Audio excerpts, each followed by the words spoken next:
Assalomu alaykum hurmatli tinglovchilar. Raqamli biznes transformatsiyasi fani doirasidagi navbatdagi ma'ruza mashg'ulotimizni davom ettiramiz. Ushbu mavzu dunyoda raqamli iqtisodiyotning rivojlanib borishiga bag'ishlanadi. Mazkur mavzu doirasida ko'rib o'tilgan muhim masalalar dunyoda raqamli iqtisodiyotning rivojlanib borish jarayonlari va Yevropa ittifoqida ham raqamlashtirish bilan bog'liq strategiyalar, raqamli iqtisodiyotning evolyutsiyasining milliy modellariga bag'ishlanadi.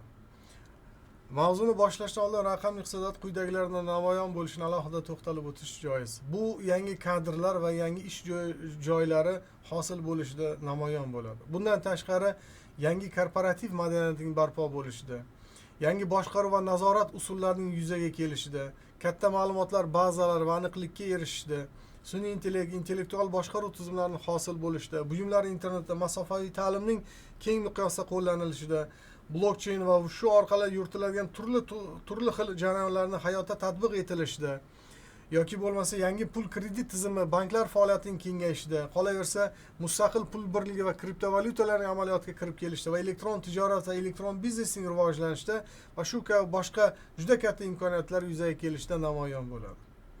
Raqamli texnologiyalarning rivojlanishini bosqichlari sifatida quyidagilarni alohida ko'rsatish maqsadiga muvofiq. Birinchi bosqich bu jarayonlarni kompyuterlashtirish va avtomatlashtirish bilan belgilanadi.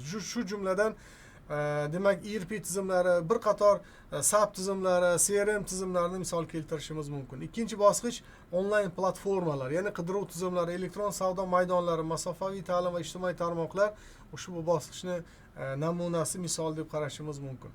Uchinchi bosqich katta ma'lumotlarni prediktiv analitikasi, buyumlar interneti, robototexnika va additiv texnologiyalar, shu jumladan 3D bosma nashriyotni ham misol keltirishimiz mumkin va bu sun'iy intellektni tatbiqi bilan alohida ajralib turadi.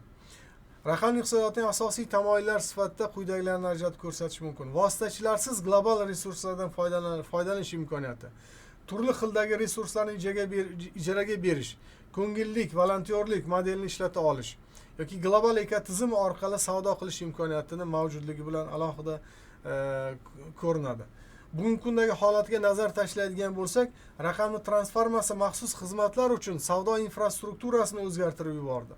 Sanoat mahsulotlari eksporti endilikda aynan IT mahsulotlari va xizmatlarga bog'liq bo'lib qolganligini ko'rishimiz mumkin.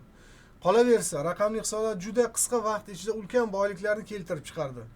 Bu esa aynan ma'lum bir ma'noda boylik oz sonli shaxslar, kompaniya va mamlakatlar atrofida to'planib qolganligini ham namoyon etadi. Aynan amaldagi siyosat va qoidalar asosida ushbu trayektoriya davom etishi mumkin, lekin bu tengsizlikni ma'lum bir ma'noda kuchaytirishga olib keladi. Raqamli iqtisodiyot rivojlangan dunyo davlatlari tajribasini ko'radigan bo'lsak, aynan bugungi kunda Norvegiya, Shvetsiya va Shvetsariya bu reytingda peshqadamlardan hisoblanadi. Raqamli iqtisodiyot rivojlangan 10 ta davlatlar qatorida Amerika Qo'shma Shtatlari, Buyuk Britaniya, Daniya, Finlandiya, Singapur, Janubiy Koreya va Gonkongni kiritishimiz mumkin va buni keyingi slaydlarda alohida reyting ko'rsatkichlari bo'yicha tahlilda ham ko'rsak bo'ladi. Raqamli iqtisodiyotni rivojlanishda 3 ta asosiy segment mavjud. Birinchidan real tovarlar va xizmatlar ta'minotchilari va xaridorlari sektori. Ikkinchisi dasturiy ta'minot va texnologiyalar ishlab chiqaruvchilar demak sektori. Uchinchisi esa qonunchilik bazasi, ya'ni kadrlar tayyorlash tizimi. Barcha turdagi ma'lumotlarni uzatish va saqlash kanallari ko'rinishidagi infratuzilma aynan mana shu 3 ta muhim segment bugungi kunda raqamli iqtisodiyot rivojlanishiga demak ta'sir ko'rsatadi. Asosiy ko'rsatkichlari sifatida uning platformalarini yoki personallashtirilgan servis xizmat modellarini yoki yuqoridagi bir qancha texnologiyalarni, big data texnologiyalarini, targetlashgan marketing, maqsadli marketing, 3D bosma texnologiyalarini, ishlab chiqaruvchilar, iste'molchilar bilan bevosita o'zaro aloqa qilishni, birgalikda foydalanish, sharing ekonomiyani yoki individual qatnashchilar hissasini ham alohida aytib o'tish joiz.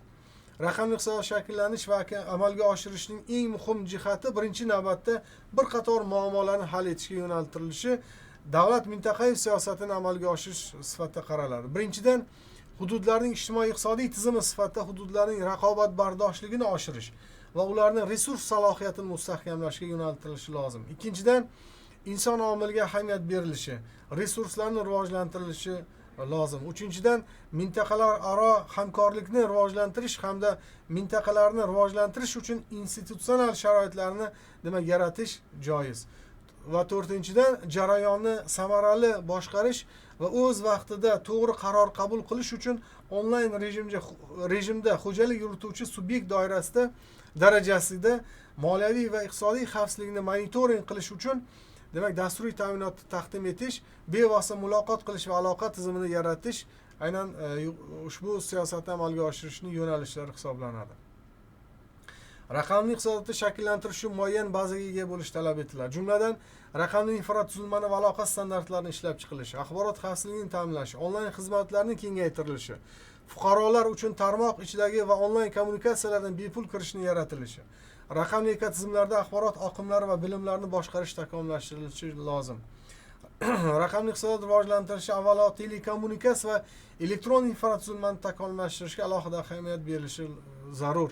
Yangi texnologiyalar, platformalar, biznes modellarini yaratish va ularni kundalik hayotga joriy etish orqali mavjud iqtisodiyotni yangicha iqtisodiyotga ko'chirish bugungi kundagi eng asosiy masala hisoblanadi.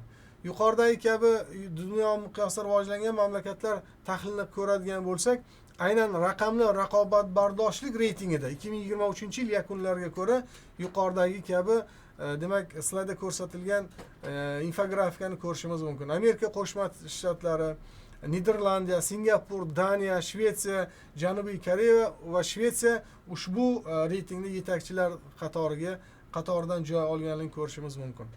Va raqamli iqtisodiyot sharoit sohasida turli mamlakatlar strategiyasini tahlil qiladigan bo'lsak, ko'pgina rivojlangan mamlakatlar ro'y berishi lozim bo'lgan o'zgarishlar muqarrarligini tushunib, iqtisodiyotni raqamlashtirish tomonga harakatni ongli ravishda bajarishmoqda. Bu yo'nalish birinchilardan bo'lib Amerika Qo'shma Shtatlari, Yaponiya, Janubiy Koreya, Xitoy bugungi kunda raqamli poygada norasmiy yetakchilar hisoblanadi. Ularning keyingi o'rinlarda esa Buyuk Britaniya, Yevropa Ittifoqi mamlakatlari, Avstraliya, Belorussiya va MDH mamlakatlari ham ba'zilarini kiritishimiz mumkin. Raqamli iqtisodiyot ifodalangan konsepsiyani va strategik ko'rinishda amalga oshirish, raqamli iqtisodiyotning barcha jihatlari va aniq va ravshan aks ettiradigan aniqlashuvni mavjudligi aynan yuqoridagi kabi e'tibor qaratilishi lozim bo'lgan masalalar sirasiga kiradi.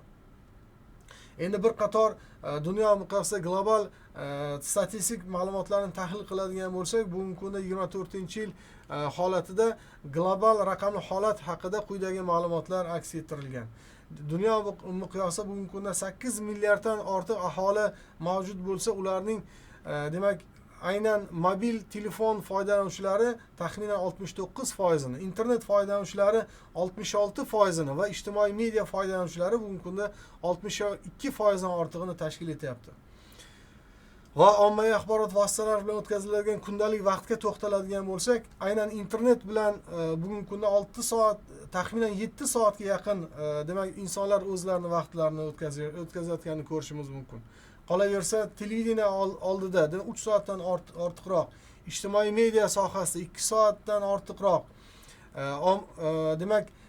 ommaviy axborot vositalarida, ya'ni nashr sanoatida taxminan 2 soatga yaqinroq va boshqa ijtimoiy tarmoqlarda yoki boshqa bir ommaviy axborot vositalari bilan o'tkaziladigan kundalik vaqtlar ushbu slaydda keltirib o'tilgan.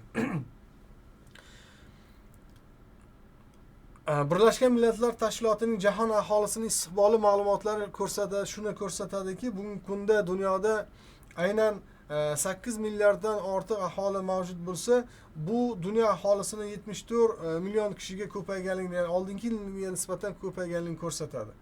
Aynan yuqoridagi kabi yer yuzida barcha insonlarning 66% dan ortiq internet foydalanuvchi sifatida. So'nggi ma'lumotlarga ko'ra, global tarmoq foydalanuvchilarining umumiy soni 5 milliard, 5,35 milliardni tashkil etyapti. Oxirgi 12 oy ichida, ya'ni oxirgi o'sha yil yakuniga ko'ra internetdan foydalanuvchilar soni 1,8% ga oshganligini ko'rsatyapti. KPIS tahlil ma'lumotlari shuni ko'rsatadiki, demak, faol ijtimoiy media foydalanuvchilari ham identifikatorlar 5 milliarddan oshib, bugungi kunda dunyo aholisining 62% dan ortig'ini tashkil etyapti. Global ijtimoiy media foydalanuvchilari nuqtai nazardan yillar kesimida qaraydigan bo'lsak, 2000 va 2024-yillar dinamikasi keltirilgan va 2000-yilda bu 25 demak millionni tashkil etgan bo'lsa, bugungi kunda yuqorida aytdik 5 milliarddan oshganligini ko'rishimiz mumkin. Bundan tashqari global ijtimoiy tarmoqlarda foydalanishga sarflanadigan vaqtlar ham aynan mamlakatlar kesimida keltirib o'tilgan. Bu reytingda Keniya mamlakati, Janubiy Afrika hamda Braziliya mamlakatlari demak ustunlik qilyapti.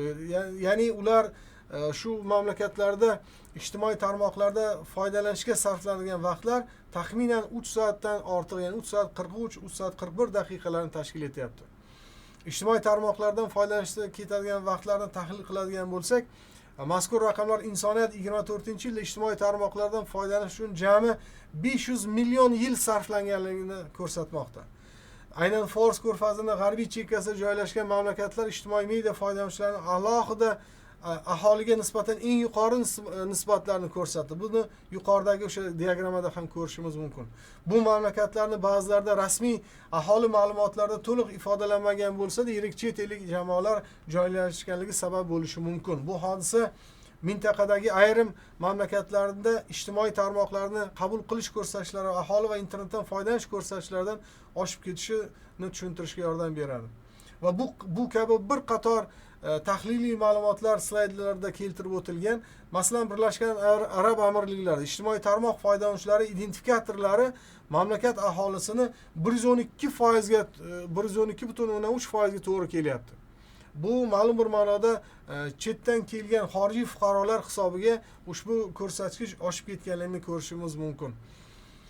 Bu raqamlar aql bovar qilmaydigan bo'lib tuyulishi mumkin, ammo bu anomaliya ijtimoiy tarmoq foydalanuvchilari identifikatorlari ikki nusxada va noto'g'ri akkauntlar tomonidan sun'iy ravishda ko'paytirilishi bilan bog'liq yoki bo'lmasa aholi soni mamlakatda hozir yashayotgan yoki ishlayotgan turli xil odamlarning umumiy sonini ham demak ko'rsatmasligi ko'rinadi. Bahrayn, Kuvayt, Qatar, Saudiya Arabistoni ham ijtimoiy tarmoqlarni qabul qilishning yuqori darajasini ko'rsatayotganligini ko'rishimiz mumkin. Va Janubiy Koreya reyting so'ngida Fors ko'rfazini demak Fors ko'rfazidan tashqari birinchi davlat sifatida qaraladi Osiyo mintaqasidan. Mamlakatlar bo'yicha ijtimoiy tarmoqlardan foydalanish masalasi, global internetning o'sishi, bundan tashqari bittadan ko'prog'i ham bugungi kunda offline rejimda ekanligi, aynan yoki internetning kirib kelish masalalari ushbu slaydlarda dunyoning onlayn faoliyati aynan chatlarda ko'rishimiz mumkin. Umuman olganda ijtimoiy tarmoqlar va ko'p vaqt sarflanadigan faoliyat bo'lib qolayotganligi alohida e'tiborga molik. Mehnat yoshidagi internet foydalanuvchilarining 97% dan ortig'i har oy ijtimoiy tarmoqlar yoki xabar almashish platformalariga kirishayotganligini ko'rishimiz mumkin. Yoshlar xaritalar va joylashuvga asoslangan xizmatlardan ko'ra onlayn musiqa va platformalardan ko'proq foydalanishadi. Boshqa tomondan musiqa platformalari 55 yoshdan 64 yoshgacha bo'lgan foydalanuvchilar uchun faqatgina 9-o'rinni egallaganini ko'rishimiz mumkin. Mana internetdan foydalanish asosiy sabablarga to'xtaladigan bo'lsak, aynan mehnatga layoqatli yoshdagi respondentlarning deyarli 61% ma'lumot topish maqsadida internetdan foydalanish asosiy sabablardan biri ekanligi va bu dunyo miqyosida eng keng tarqalgan motivatsiya ekanligi demak aytiladi.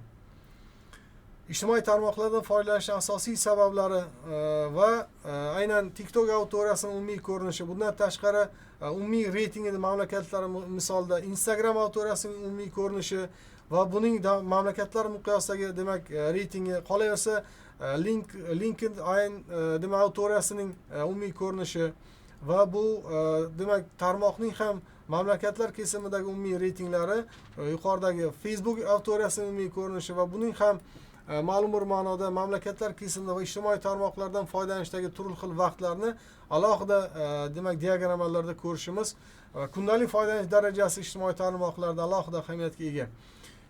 Yuklab olishlar bo'yicha eng yaxshi Osiyo bozorlari ham ko'radigan bo'lsak, Hindiston va aynan oxirgi o'rinda mamlakatimizni ko'rishimiz mumkin.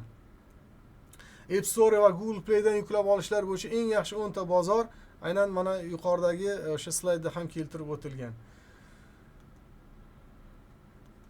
Va shu ma'lumotlar bilan bugungi ma'ruzamizga yakun yasaymiz. E'tiboringiz uchun rahmat.